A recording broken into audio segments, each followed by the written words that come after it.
Fishing in the dark. The explorer hadn't moved by the time the sun rose. He lay, snoring, where they'd left him, a beetle perched on his chin. Max woke up first and kicked Fred in the crotch as he scrambled to his feet. Max scratched himself all over and then went running across the stone square, shook the explorer's shoulder and sat down on top of him. The explorer startled awake. Fred flinched, remembering that the man had said about his startle reflex, but he merely looked mildly, politely appalled. "Can I eat this?" Max asked. He thrust a handful of grass into the explorer's face. The explorer shifted Max gently onto the floor, sat up and began to blow on the fire. "No, you can't," he said. "You didn't even look. The chances that the answer is yes are so slim." He looked up. "That's poisonous." "No." "Definitely poisonous or only maybe?" "Definitely." "Oh, and this?" He held up the explorer's chin beetle, which had fallen on the ground. "You could eat that," said the explorer. He gently took the beetle from him. "But the Max of 2 hours from now would not thank you. As a rule of thumb, it's best not to eat things that are still moving." "But I'm hungry. It's only moving a tiny bit." "I would still emphatically discourage it." "What does that mean?" "It means no." "Oh." Max lay down on his back. He didn't cry, but his face looked blank and older than it should be. Quietly, under his breath, he began to sing to himself in Portuguese. Fred scraped some dew from the leaves above him and used it to clean his face. He looked over at Max, properly looked, for the first time in days. The boy was growing thin, and his cheekbones stuck out under his eyes. Lila had worked hard to make him look cared for and clean, but he had a snail trail of snot across his face and green dust in his eyebrows. The explorer was also looking down at Max. His face was shaping itself into peculiar expressions. His eyes were bright and his mouth tight. Abruptly he rose to his feet. His voice was brisk, artificially, unconvincingly brisk. "What are we all sitting about for? Time is precious. Shouldn't you be preparing for your journey?" "But how exactly?" "We don't know what to do," said Con. Her voice was almost a whine. Lila shot her a look. The explorer's expression was very dry. "If you have a preference for surviving, you'll need to know how to spear fish. There have been expeditions when the men and I survived on fish for half a year." Max's face lit up. "Fish? Right now?" "Tonight. There's a small lake not far from here." "But I'm hungry now," said Max. "It needs to be dark. You can spend the day making spears." "I tried that," said Fred. He slapped away a mosquito. "But the vines I used to tie the flints on kept breaking off." "Vines?" The man looked shocked. "You don't use vines to secure a spear. That would be like using packing tape to build a steam train." "Idiot boy, you use intestines." "Where are the guts from your bird?" Con pointed to the jungle, where they'd buried the intestines and other rejected bits at a safe distance. "Dig them up and heat them over the fire, and use them as string." He made a winding gesture as if tying a knot. "And don't bother me until then." He turned abruptly, they were getting used to it now, and strode away towards the far end of the courtyard, towards the tangle of vines that cut off the corner of the square from sight. They undug the intestines. They were not a pretty sight, and being buried hadn't improved them. Con washed them in a half coconut, and Lila and Fred began laying them out on the stones, trying not to look too hard at the semi-translucent tubes. Max tugged at Lila's ankle. "Lila, did you hear that?" "What?" The air was silent, bar the constant whir of insects in the trees above them. Then Fred jerked his head round. It was the same roar he had heard before, choking through the air. "It's coming from there, from behind the vines," he said. "I'm going to go and see." "No," said Con. "He said don't bother me, and I happen to think if a person wears claws for cufflinks, you should do what he says." "But what if he's being eaten?" said Fred. "Surely then it doesn't count." Lila shook her head. "I agree with Con." Con looked round in surprise. "Really?" "Whatever it is, he doesn't want us to know, and we can't afford to make him any more angry." Lila turned with unexpected firmness towards the fire. "Let's make those spears." Reluctantly, Fred sat down. The morning was a sticky one, and nobody smelt better by the end of it. The intestines weren't easy to empty, and the process of heating them over the fire to harden them felt unexpectedly medieval. "This is not how I pictured fishing," said Con.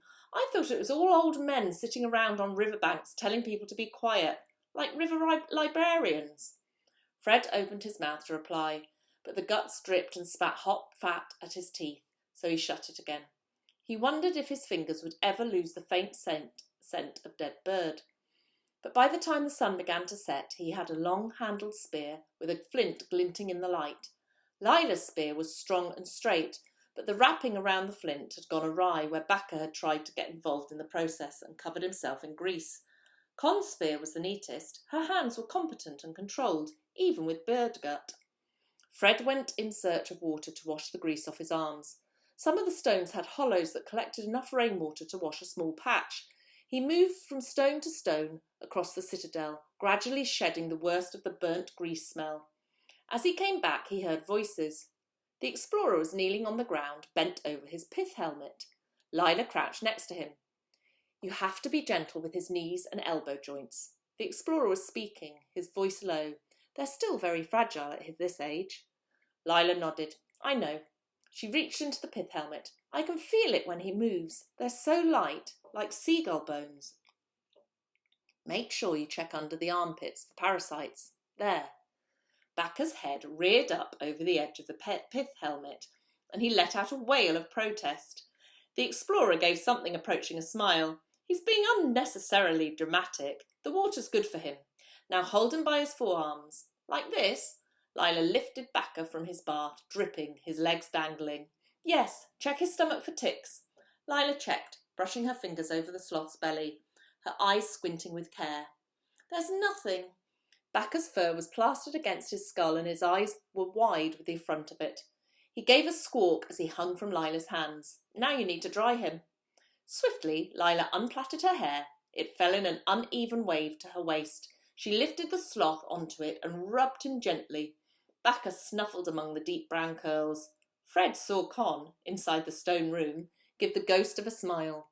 Max was half asleep, his head on Con's lap. The explorer raised his eyebrows.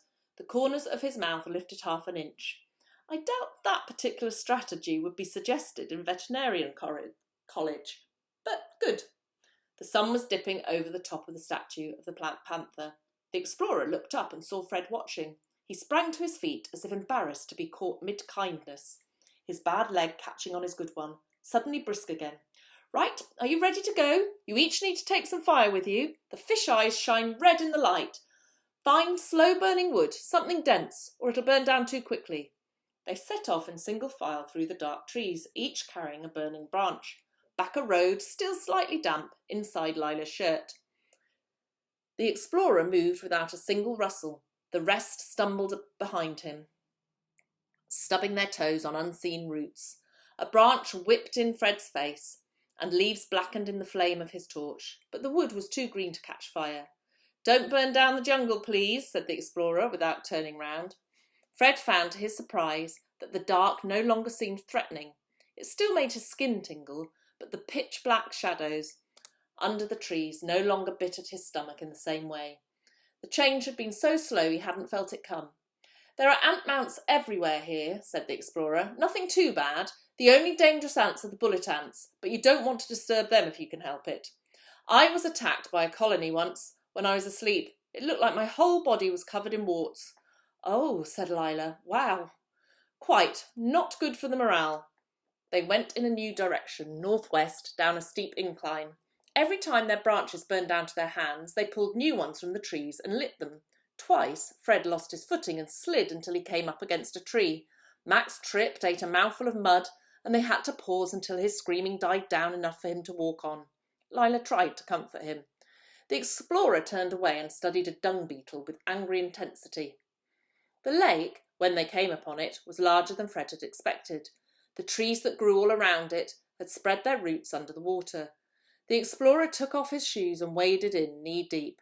"Come on, quickly," he said. "What are you waiting for?" Fred followed him into the water, feeling it soak his shorts and praying there was nothing in it with teeth. The lake was pure black, except where his burning torch cast a yellow light down through the water to the mud and the stones on the lake bed. In the glow of the flames, pairs of red lights flitted and flashed under the surface of the water. Max laughed, delighted. "The bigger the eyes," said the explorer, "the bigger the fish. Move slowly towards them, hold your torch close to the surface, you lower your spear as slowly as you can into the water, and then, at the last moment, you jab. Jab fast. Don't jab your own feet. Now split up." Lila and Con exchanged sceptical glances. They moved off across the lake, but they didn't split up. Their breath was audible. It was hard to tell in the dark, but Fred thought they might have been holding hands. Max reached out and took Fred's hand. His palm was warm and sticky. "Let's fish," Max said. Fred fumbled, trying to arrange his spear properly while keeping the flame away from his face. "If I give you the torch to hold," he said to Max, "will you try not to burn my hair off with it?" Max took the burning branch. "Maybe," he said. The spearing was harder than Fred had expected. The spear was thin and supple in his hand, but every time he brought it down over a fish, the fish had gone. A swarm of mosquitoes passed over them. Max sneezed and waved his burning branch over emphatically. "Max, I think I'd better take the branch." "No," cried Max. No, it's mine. I'll be careful." A spear flew suddenly past them, inches from Fred's chest, and landed in the mud of the lake, its tip vibrating out of the water. Fred jumped. Max gave a yell, rocked backwards, grabbed at Fred's knees, and the two of them toppled backwards into the shallows. The branch extinguished. Fred sat up, spitting water, and looked around for Max. The explorer strode past, picked Max up with one hand, flipped him upright, and set him down on his feet. "Are you all right?" Fred asked Max. "I'm wet," he wailed. "I don't want to be wet. But otherwise?" Max's face rippled as he debated whether or not to cry. He hesitated. Then, "My underpants are soggy, but I'm all right." The explorer picked the spear out of the mud from where he'd thrown it. "Good boy," he said to Max. On the end of a spear was a fish as big as a man's thigh. "Breakfast," said the explorer. "Come here, Fred, and learn how it works. Max, stay on the shore and guard the fish. Here, I'll give you a torch." The explorer strode through the water to the nearest tree, pulled down a branch, lit it with his own, and handed it to Max. "Beautiful, no?" "Should Max be left with fire?" asked Fred. "He tends to eat things." The explorer turned to Max. "Boy, do not eat the fire, or any other part of the world surrounding you. Do you understand?" "Yes," said Max. He was sniffing the fish. "You see, he understands," said the explorer. "Come on." Fred wrung the water out of his shirt and waded into the lake to stand near the explorer. The man seemed to be in a good mood. Fred risked a question. "When you go out into the trees—" "Yes." The explorer waded further in, the water lapping up to his thighs. Fred followed. The black water closed over his waist. "What are you doing there? You're gone all day. You don't come back with food. Are you hunting?" For a long time the explorer didn't answer. Instead, he stared down into the lake. He was so still that Fred wasn't sure if he was breathing. "There, see?" He pointed down at the murky water and the submerged roots. Fred could see nothing, only floating leaves and the moon. The explorer's arm moved so fast Fred didn't see it start or stop, but suddenly there was a long, thin fish flapping on the end of the spear. "Asatrohincus," he said. "Needlejaw. Tastes like pike. Lots of bones, but delicious." He took a length of twine from his pocket. It had a thin flint, sharp as a needle, tied to the end. He threaded the fish onto the twine. "You asked what I do during the days," he said. "I'm fixing the thing that I broke." Then he pivoted on his heel and swept the subject away with a gesture. "Look, see how I grip it. Get the spear less than a thumb's height above the fish before you stab down."